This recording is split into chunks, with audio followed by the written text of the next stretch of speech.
হর হর মহাদেব। ওম নমঃ শিবায়। কেমন আছেন আপনারা সবাই? আমি দীপ্তেজীবী মণ্ডল। শুভ শারদিয়ার শুভ ষষ্ঠী, অনেক অনেক শুভেচ্ছা, প্রীতি ও আন্তরিকভাবে শুভেচ্ছা জানালাম আপনাদের সবাইকে।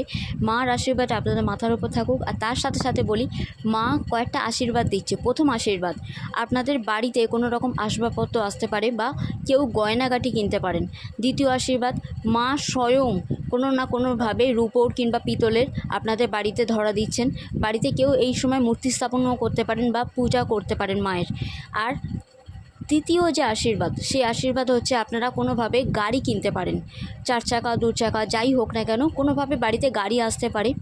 চতুর্থ যে আশীর্বাদ, সেটা হচ্ছে বাড়িতে কোনো রিনিউয়াল হতে পারে, মানে বাড়ি কেউ নতুন করে একটু বাড়াতে পারেন বা তৈরি করতে পারেন বা জমি কিনতে পারেন। বাট মূলত আমি এখানে দেখতে পাচ্ছি যেটা মায়ের আশীর্বাদ, সেটা হচ্ছে জমির ওপরে বাড়ি তৈরি করা, সেটাও একটা আশীর্বাদ। আর পঞ্চম আশীর্বাদ, কেউ এখানে প্রেগনেন্ট হতে পারেন কিংবা কোনো বাচ্চার জন্ম দিতে পারেন।